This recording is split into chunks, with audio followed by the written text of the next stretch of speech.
Wana na inalo banzambe azalaka te po batu basangani na inalo banzambe azalaka te po batu bazebele na inalo banzambe azalaka te po batu bauti na nord na sud bayeba kutani esika moko parce na moziki basanganaka na fete pe basanganaka na batanga pe basanganaka na bakleb pe basanganaka mais nzambe azalaka bisika batu basangani na kombo na ye yango na sire mutu moko kenzamba zao yango na za kwa sire mutu moko osali mapete kwa na pokwa lelo nazozela obekela nzambe maboko nazozela yo bekela nzambe maboko nazozela mutu moko bekela Jésus Christ de Nazareth maboko nazozela mutu moko bekela Yesu maboko nazozela mutu moko bekela Yesu maboko nazozela mutu moko bekela nzambe maboko nazozela mutu moko bekela nzambe maboko.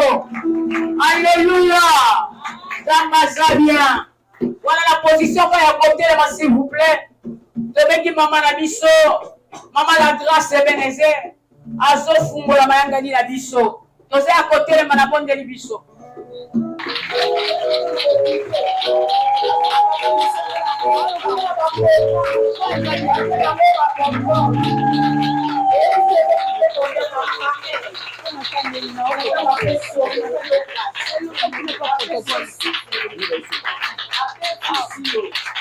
Donc, je vais appeler aux occasions et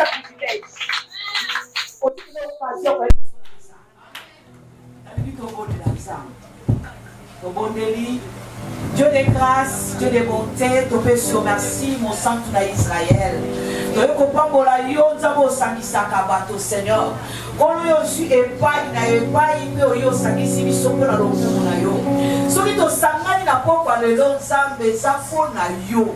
To sangani pona mutute, to sangani pona mabota te, to sangani pona président te, mais to sangani pona kombo na Yesu. Na élevé, yamo to tomboli onsa, to commission Seigneur, to couronne. La culte à l'eau et banderie souka yono régné comme mosusu te ko epesa be biso na poko à l'eau obele kombo na Yesu kombo ebikisaka kombo ekambolaka kombo epambolaka kombo elongolaka somi kombo epamusaka bisola kabisaka ko ono to ekopamboloza tokumisio Seigneur to dédié à tango na Salomon Sambe yo régné na biso tamisa biso lombe na biso. Le Saint-Esprit prend les devants, prend le contrôle. Sois là, au Kababiso, directionner biso. Tombe maman selon l'esprit, selon biso batoté, selon moyen de la bisoté. Mais yo régné, yo dominé, yo siégé, yo levé la bisoza, disposer du thème à la biso, afin nous allons battre pas battre bateau à y pas battre pas son pas maintenant. Toye kao tozo maboki, toye kao tozo avec son choix, toye kao ça avec ton tozo na mabota, toye kao tozo na mabal, toye kao tozo na lobiko, sali, tozo a le lo tozo na maboko pas de toyaki tokopi maboko te ozambe ozana biso toza na confiance na yo topamboli yo ça dans le nom de Jésus. Amen. Amen. Bekela Yesu maboko. Est-ce que tu es seulement va vous aller mettre Jésus bazawa. Tozo bekela Yesu maboko. Ah, ozo bekela maboko bien que bekela maboko. Analina ki sabutu maboko. Eza kutu maboko kwa Jésus. Ni maboko maboko. Abona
mutu moko te tosangani mpe na fete te mais tosangani na présence ya Nzambe. Bisika David azoloba eza malamu mpona ngai ya kopusana na présence ya Nzambe ntango bayebisaka ngai na ya awa ne bisika natonisamaka na esengo. Tozotombola Nzambe, tombola ye, tombola Jésus, tombola nkolo aza na bobo. Oh sharaba ya sharaba baba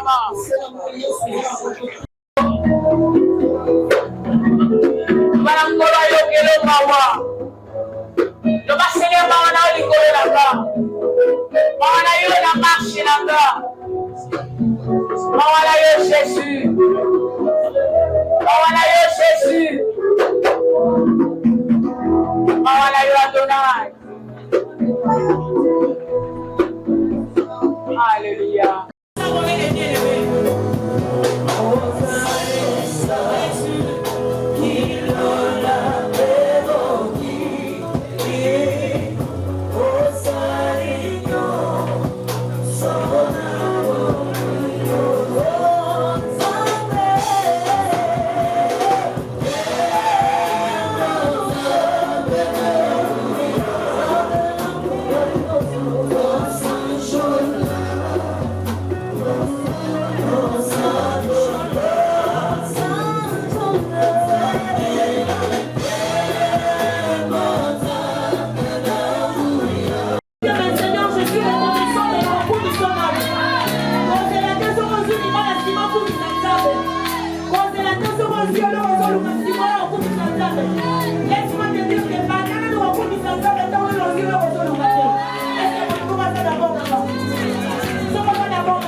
Elonga.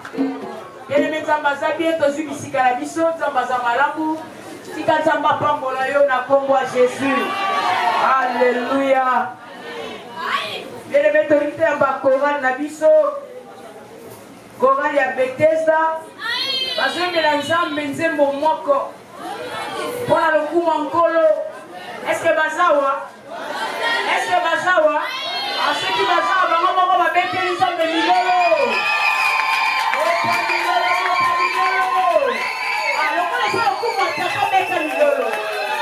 Alléluia. Gloire au Seigneur.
Qui sont les baptisés? 18 ans baptisés des amis.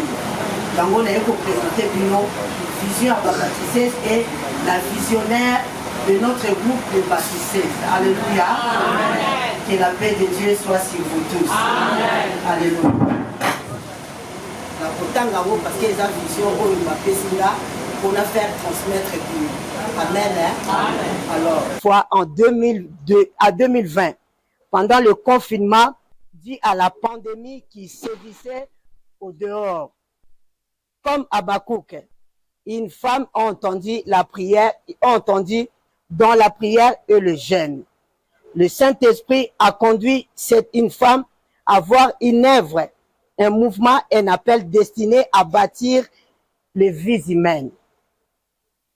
Former et envoyer des femmes passionnées pour Dieu et émerger dans la mission pour étendre le royaume de Dieu, pour localiser, équipe, une génération de personnes à aimer Dieu passionnément, servir fidèlement et impacter les nations avec l'évangile dans la prière. Dieu lui a dit ceci: écris la vision, grave-la sur les tablettes afin qu'on la lise couramment. Habakkuk, chapitre 2, verset 2. Alléluia.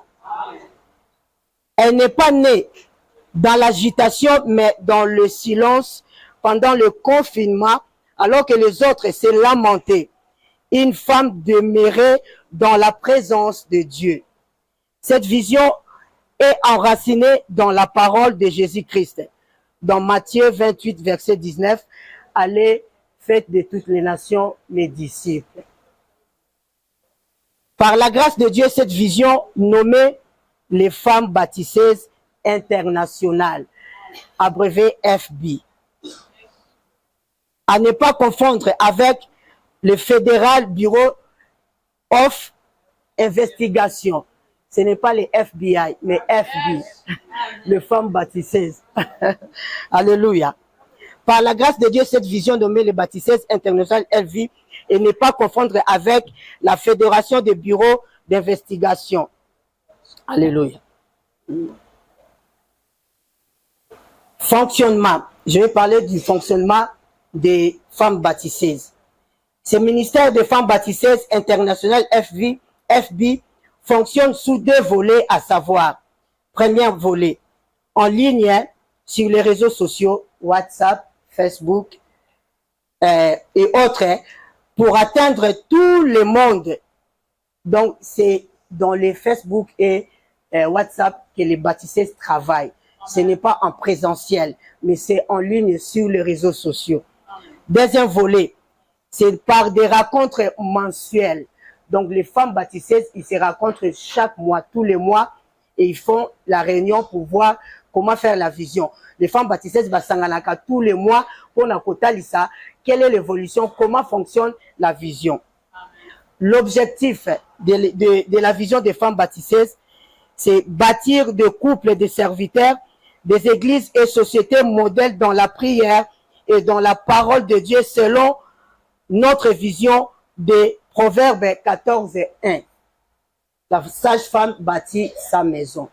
Les baptisés, ce sont des femmes sages qui bâtissent leur maison et qui travaillent aussi en collaboration avec Dieu. Alléluia. La mission des femmes baptisées. Premier point. Nous avions pour mission élever le nom de Jésus. Élever le nom de Jésus-Christ. Nous ne travaillons pas pour un autre Dieu, mais nous travaillons pour le seul Seigneur qui nous a sauvés, c'est Jésus-Christ. Faisant connaître aux ignorants qui est le seul et unique Seigneur et Sauveur du monde, premièrement. Et deuxièmement, encourageant et équipant chaque enfant de Dieu qui a un appel divin au travers deux choses, la prière et l'évangélisation. Comme on avait dit, notre mission, c'est dans Proverbe 14 et Matthieu 19. Allez faire de toutes les nations des disciples. L'Éternel a conduit sa servante à se nouer dans l'union en fixant les regards sur Christ, obéissant à la parole de Dieu. Proverbe 14, 1. Femme sage bâtit sa maison. Dans l'obéissance, la vision s'est entourée d'une grande équipe de femmes sages qui croient en Dieu et à sa parole. Et nous soutenons la servante de Dieu qui soutiennent les bras en cas de faiblesse. Les femmes baptisées, ils sont là pour soutenir la visionnaire en cas de faiblesse. Soutenir ses bras pour lui donner encore de la force. Alléluia. Ok. Elle ne travaille pas seule. Elle travaille avec les baptiseuses de pays différents. J'aime appeler les femmes ingénieures en Christ. Pour vous parler, pour les mamans, pour vous parler des mamans. Et nous avions plusieurs femmes dans tous les pays d'Afrique. Et je vais vous parler de l'Afrique ici. Celui qui s'en charge de toutes les femmes baptisées de l'Afrique. Je vais vous présenter. Elle est une femme de foi. Cette femme, elle est une femme, elle croit en Dieu. Elle est fidèle en Jésus. Si je vous parle du témoignage de cette femme, vous ne pouvez pas imaginer. Alors, elle a présenté Bino, on a continué Lingala. Elle a présenté Bino, qui est cette femme? Vous savez, quand vous lisez l'histoire de la Bible, vous croyez que c'est des anciennes histoires. Bah, histoire et les canons. Aujourd'hui aussi, nous avions aussi des Job. Aujourd'hui aussi, nous avions des Sarah.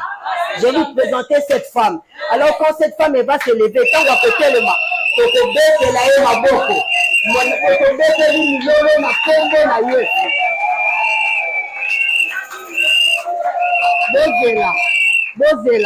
ce n'est pas encore elle. Vous croyez que c'est elle? Non. Je vais vous présenter celle qui présente, ou la présente à Afrique Mobimba. C'est une femme de foi, une femme de prière, une femme de caractère. C'est pasteur Chantal Dalungu. C'est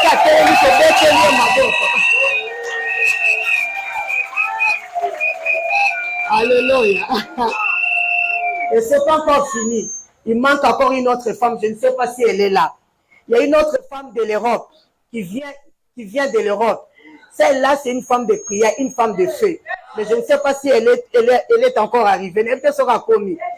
C'est elle qui dirige la prière matinale. Maman Chantal Mantos. Elle vient de la France.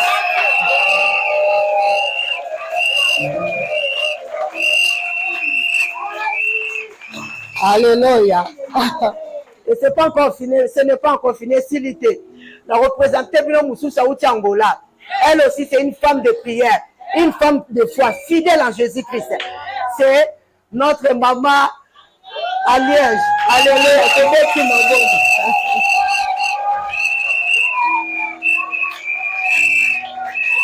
Bon, Monique, ma baptisée déjà dans tous les pays. Il y en a qui sont de l'Afrique du Sud, mais ils ne sont pas encore là.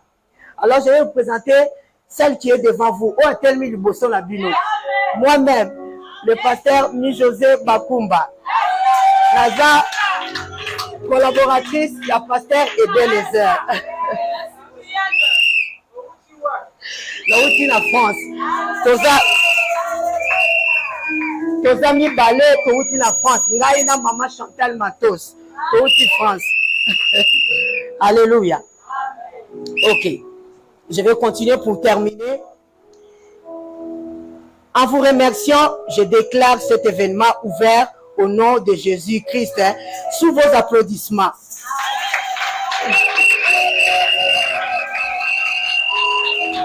Alors, ok.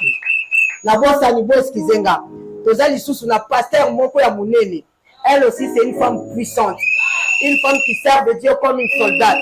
Allez, Bakate, pasteur Aromat, Aouti Angola, pasteur Aromat qui vient de l'Angola. Alléluia. Alors, pour la fin, je voulais maintenant vous présenter qui est cette visionnaire. Et à Sangisi Bissonio Solelo. Et à Futi Batike Misika Misika. C'est mieux pour la photo pour la Yesu Misika Oyo. Mais il a présenté Bino. Nous la présentons, nous l'appelons la porteuse de Christ, l'ange élu de Dieu, une femme de distinction, une femme sage, une femme entrepreneur spirituelle, une femme aimable, une femme sociable et une femme de multitude. Alors, je vais appeler la révérende, pasteur Ebenezer Mbele.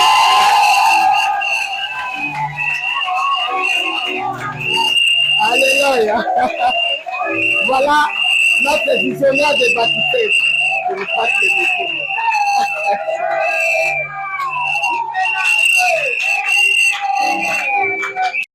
Non vérité. Yonde. Motolo bapesaki bango. Bazokota yango. Bazokitamo liboso ya nzembela nzambe. Ezala motoko okoki kobetela nzambe. Alléluia.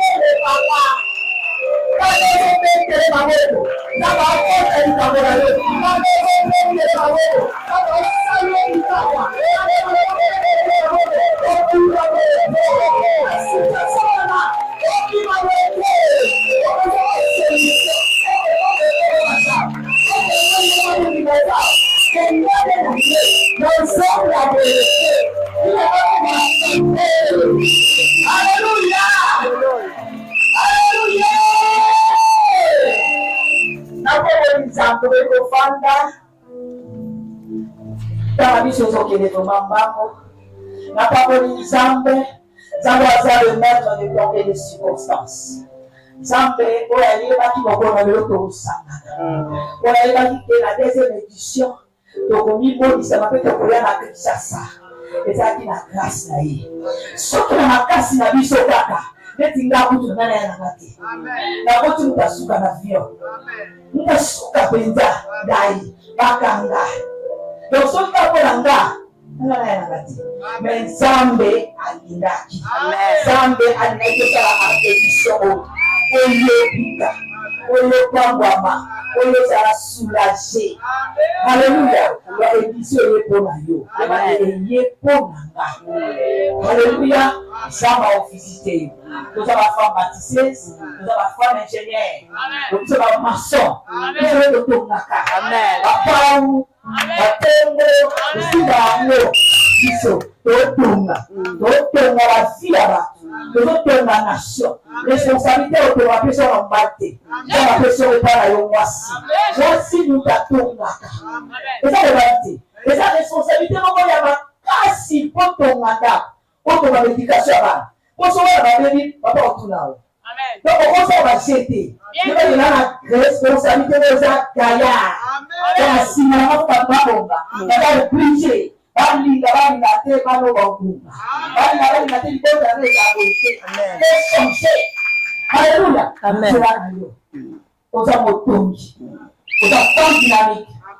Alléluia. Amen. La Grande-Bretagne, la ville à Manchester. Donc, donc visionnaire, tout ça, la deuxième édition de la Bissot. La parole pour la présence de yo. La parole de Zambe apambola yo, Zama salobolam, na pokwa lelo, yeba tuwe okuta nanza. Okuta no nangati. Nangelo kope sote. Men Zambe, nangana yo tuwe lukahi. Yeda yo biso bien. Yeda Zama kokia osante histoire finale. Amen, amen, amen. Alléluia. Alléluia. Amen. Les amis.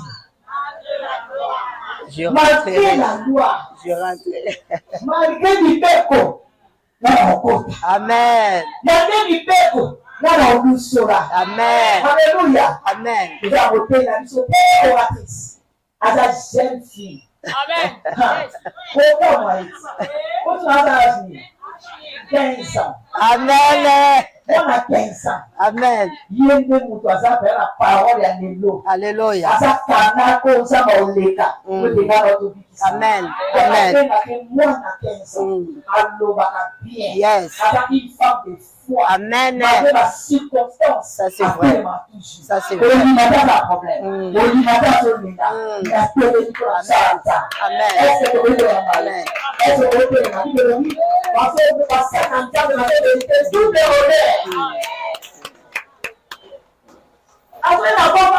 été. Azana komba tata na été. Aina komba mobali été. Na to ya na komba Yesu. Azo mérité honneur. Azo mérité acclamation. Et on faut acclamer. Pasteur,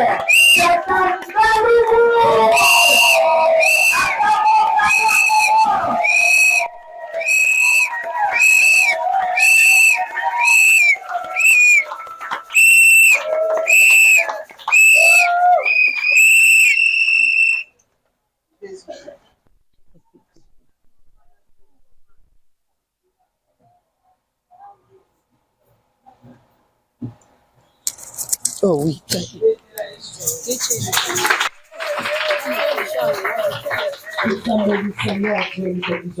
parce que tu es le maître des temps et des circonstances. Nanzela na onde tosanga na pokwa lelo. Oye salaki lokola Bible lobi. Ce qui était pour nous comme une ombre est devenu une réalité. Nous recommandons ce moment entre tes sentiments. Tika le Saint-Esprit, l'ami fidèle, le révélateur des choses cachées, se manifester na pokwa lelo. Tozan l'eau spécial de soif oyo kopesa biso. Comme dit la Bible, dit seulement un mot et mon fils sera guéri. Nous avons besoin de toi. Remplis ces biens, sonde le cœur, afin que malwa autour le besoin sika, de tirer l'espace, par comme Yesu Massin de te saluer. Merci la parole de vie. Amen. Tu fais de bête Yesu Maboko.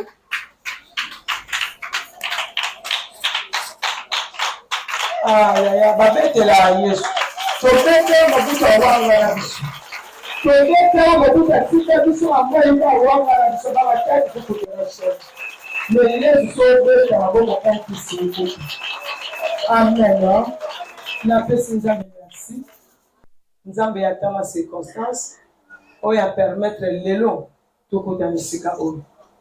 Et encore merci à la visionnaire Maman Benezer parce que bien qu'elle soit bonganga, elle prêche très bien parce qu'elle a yebi. Mais accorder un simple instrument, to partager oeza, manubana nzambi. Na cher oeza cher, na bato baza cher. Nzambe nanga, amona yo mama. Na lobi merci. Na ba maman na biso nyonso. Kobana na maman na biso la, moi je l'appelle la Cyprienne.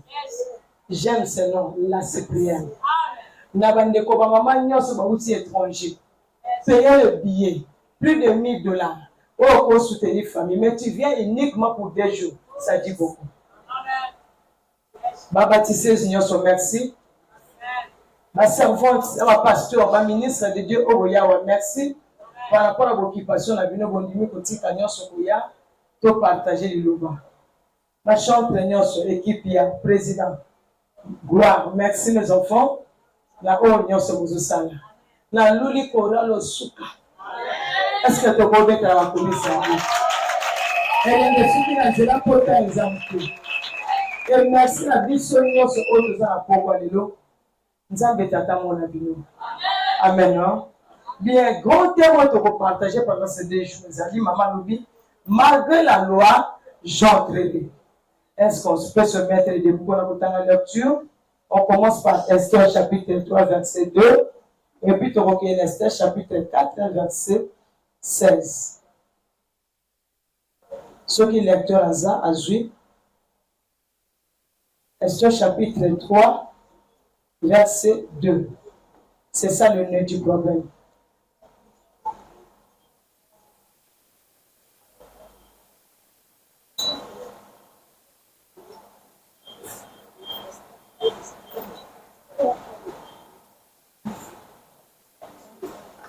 Esther chapitre 3, verset 2. Esther 3, verset 2. Oui. Je loue notre Seigneur. Amen. Tous les serviteurs du roi Basali nyonso ya mokonzi qui se tenaient à la porte du roi oyo bazalaki kovanda liboso ekuke ya mokonzi bazalaki kobumba mabolongo na bango mpe kotosa kobumbamela oyo babengi amani po ete yango ezalaki mobeko ya mokonzi mpo na amani. Kasi Mardoché azalaki kobumba mabolongo te On va à 9. Si le roi les trouve bons, Ceux qui vont on écrit l'ordre de le faire périr. Et je pèserai 10 000 talents d'argent entre les mains de fonctionnaires. On le porte dans le trésor du roi. 4, 11 et puis 16. Là, on va se mettre après. 4, 11 et 16. Tous les serviteurs du roi et le peuple du prophète basali nyonso mokonzi na bimboka ya mokonzi savent qu'il existe une loi bayebi ete eza na moboko moko eloba ete qui porta peine de mort contre quiconque, ememaka mobeko ya kufa na moto nyonso l'homme ou femme entre chez le roi, mwasi to mobali na kokota mpe ya mokonzi dans la cour intérieure, oyo kokota na ndako ya mokonzi sans avoir été appelé. soki babengaki ete Celui-là sert à la puissance, ye moko wana nde akozala na bomoi à qui le roi donne le serment. oyo mokonzi akopesa ye lingenda na ye ya wolo Moi, je n'ai pas été appelé auprès du roi de kasi ngai nabengami te epai ya mokonzi kobanda mikolo 30 on va à 16 par ensemble de tous les juifs kende esangisa bayuda nyonso qui se trouvent à Suse, oyo baza na Suse et jeûner pour moi, bokila mpo na nga sans manger ni boire pendant 3 jours, komela te kolia eloko te mikolo misatu ni la nuit ni les jours. ezala na butu ezala na moi Moi aussi, je jeûnerai de même. ngai mpe nakokila elongo na basali na nga J'entrerai chez les rois. mpe nakokota epai na mokonzi Malgré la loi, atako mobeko si je dois périr, soki esengeli na nga nakufa je périrai. nakokufa parole du Seigneur. Moi, je vais continuer à Souka Ezana Proverbe, chapitre 14, verset 1er. Verset la Souka, mon tenu total à Pona Kouana Matéa. Proverbe 14, verset 1, Balobi. La femme sage bâtit sa maison, et la femme insensée la renverse de ses propres mains. Bien aimé, vous avez partagé ça malgré la loi. J'entrerai. Ndeto bandi awana Esther chapitre 3 verset 2 et sika likambo bandi.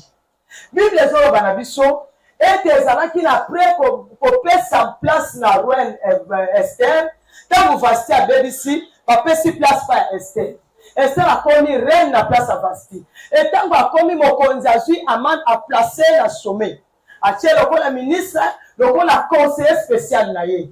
Oya banaye kosala pesi ebe la miango. Alobi yo amandengo zabongo désormais mutu nyonso mibeko na pesi yo. Il faut soko zoleka muta gumba mena yo. Et là kosala ke tango azoleka Mardochée za ko gumba mate.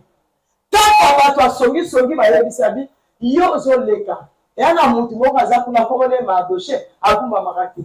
Alors, bien, on l'introspection. Je vais voir si c'est vrai ou faux.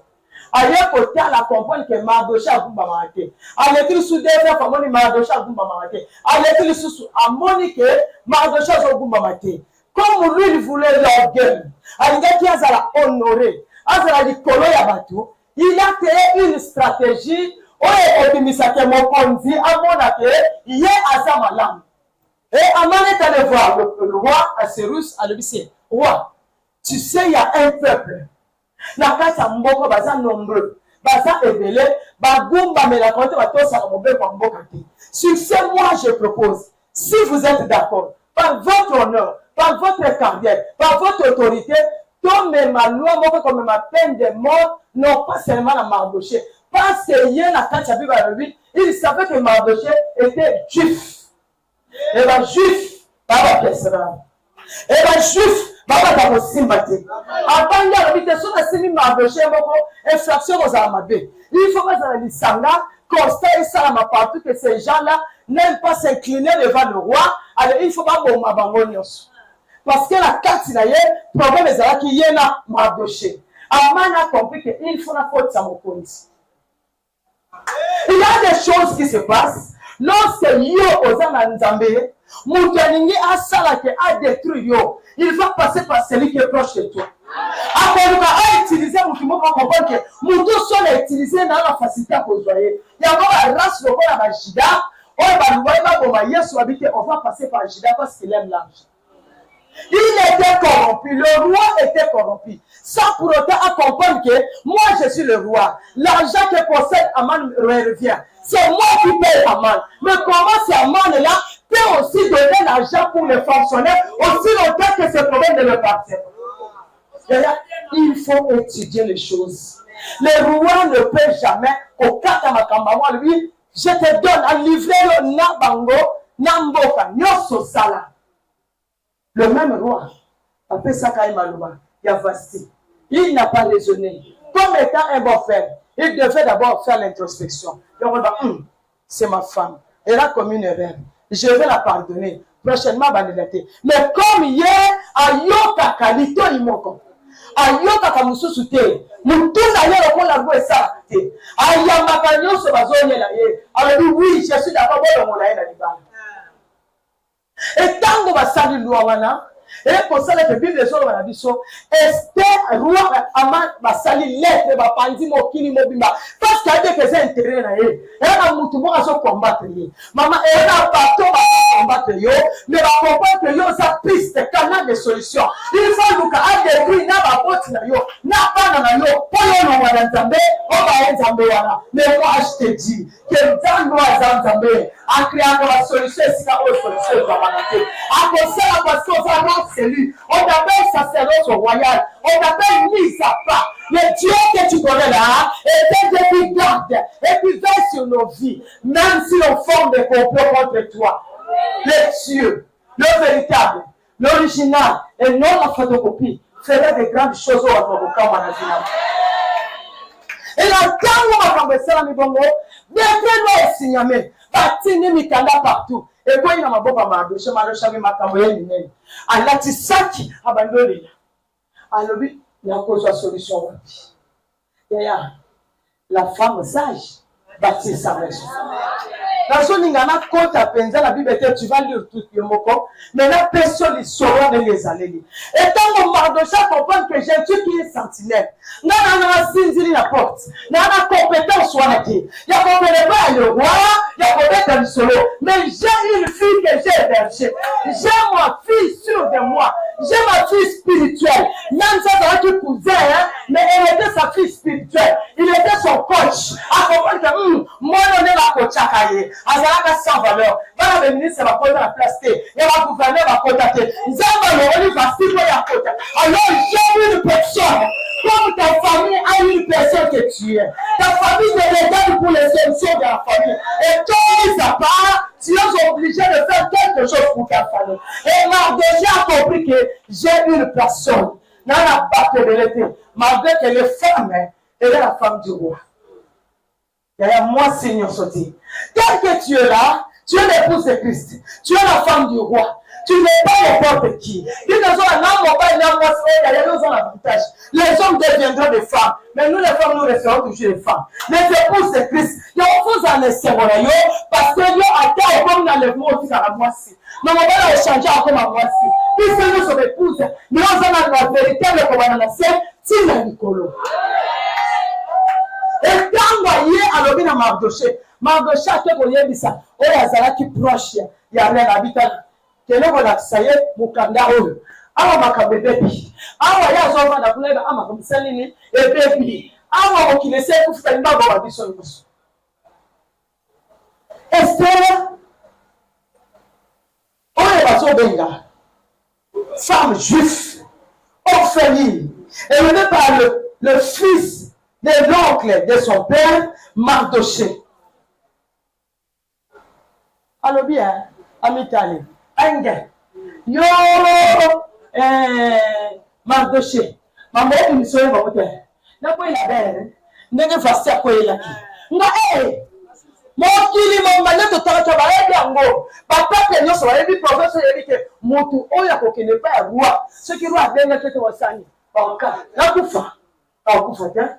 Par peur. La casa Kobanga, Esther a ignoré Orias.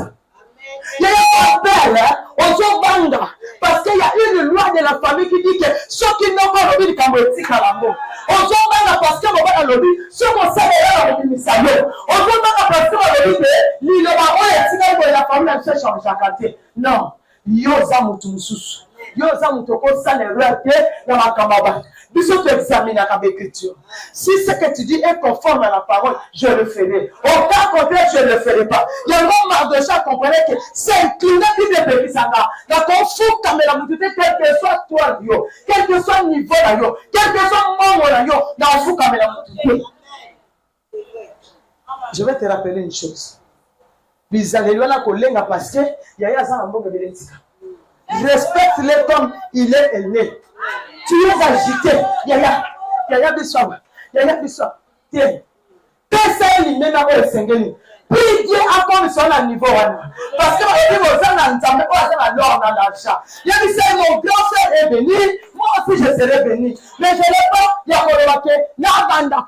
parce que le grand frère a l'or. Tu dois les respecter comme étant les liens, comme étant ton petit frère. Mais copain, ça a le droit de naître.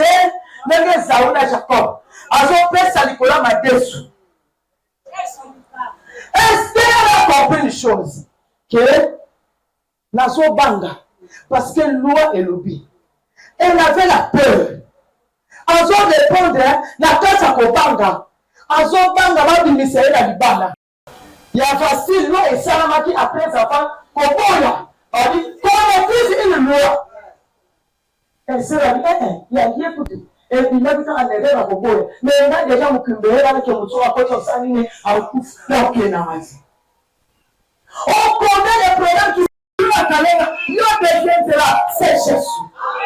Est-ce qu'on peut affirmer le ciel?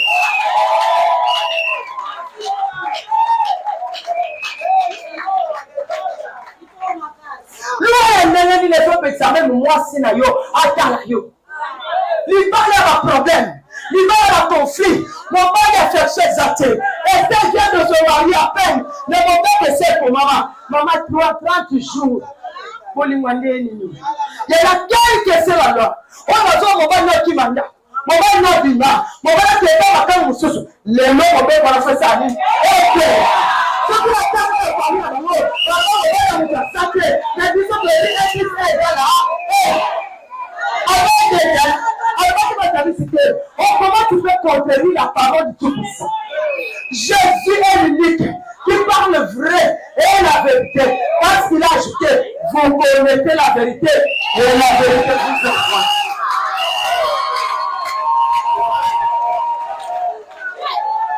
Comment tu t'interdis?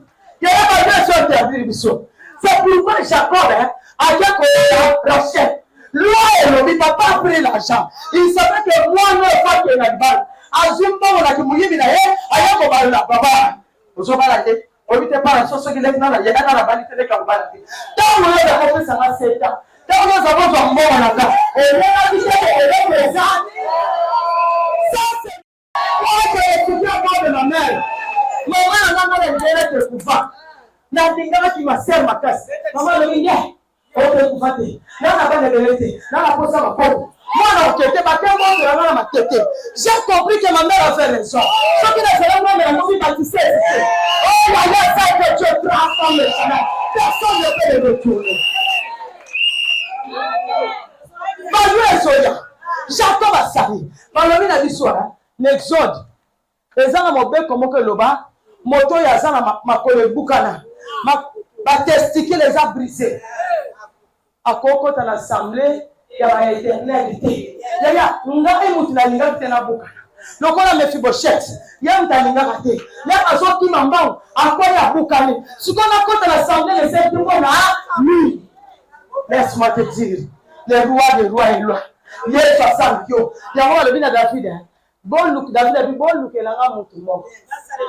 La salle de l'âme.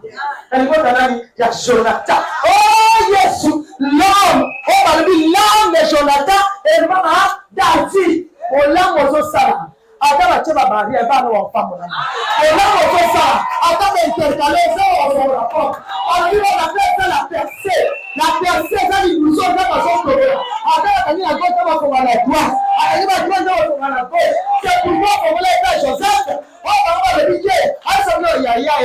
La l'autre va timiki, la l'autre va couler, la l'autre ti bogumba melinga baba bitala o tote kaye joka wazo memaye na nzela ya bokoma gouverneur ya mabeno so wache yo so wona ngoma bete ma tescalier so ma percé so ma porte parce ma porte angu yo ko ko le sima o le bakate kalu de saïla les gars de la saïla asa est-ce qu'on peut faire le sang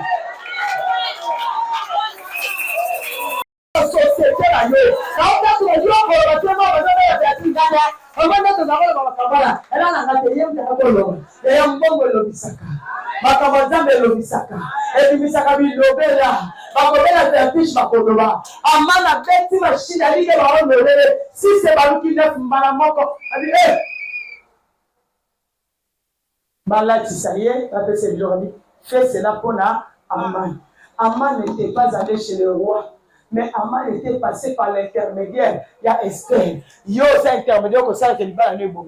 Yo c'est intermédiaire famille comme Matela. Yo c'est intermédiaire que ça va une famille yo. Yo c'est intermédiaire que ça que ma comme c'est ça ligne. Et bon. Et sous Kango, il y avait une confusion. La loi judaïsme dit que tu ne peux jamais enterrer quelqu'un chez soi. Ou bien chez toi. Loi on est interdit comme une double condamnation. Mais hier à coopérer. Il y a des gens qui ont battu les cibles n'est qu'à Mardoché. On comprend que Mardoché n'a pas mené de troubles. Mardoché n'a pas que Makabo est là. Il faut qu'à Mardoché apoya. Mais ngana lingina mone bema Mardoché pas yi na nga. Na mwasi na camarade boti mona. Parce que baya bocha.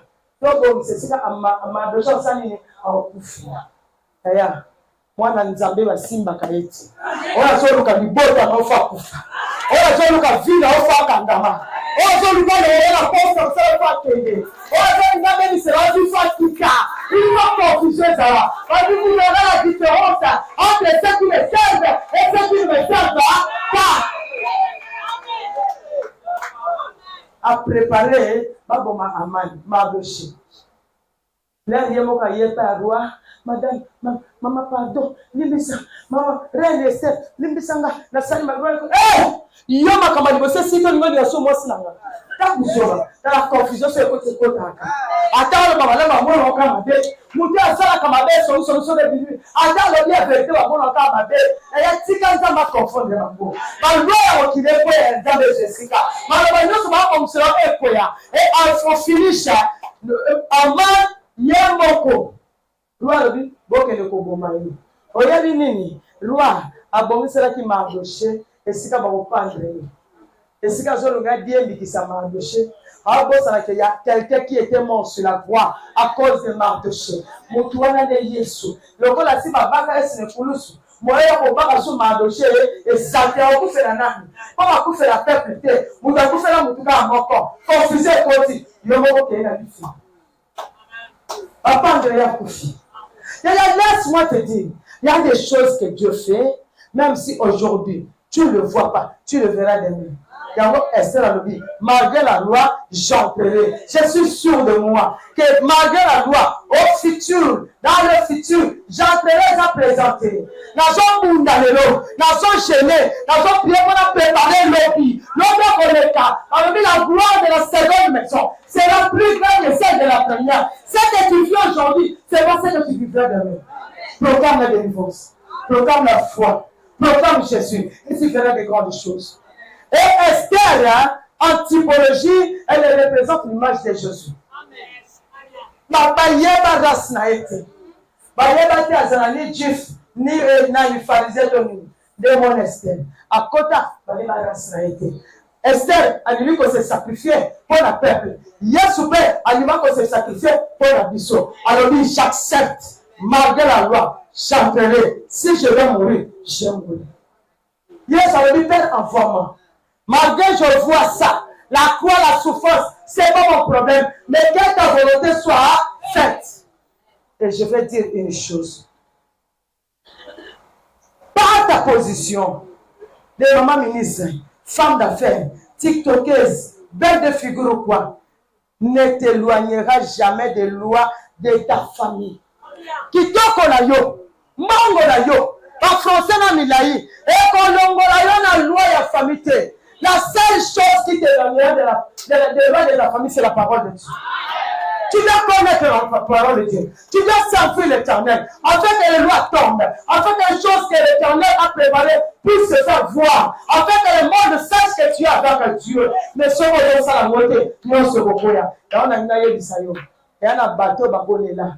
Malgré la chaîne, alelaka, mais mokolomoko. Et on a le camo de Salama. Abiléa. Yomoko ozong selanga. Nanzela madragoro mwana opis. Tobeteli Jambe na biso maboko, acclamons pour le Seigneur. Tokomi na moment na biso ya offrande. Tozobenga mosali na Nzambe, la prophétesse Mati. Tango azoleka yende azo introduire biso pona offrande na biso.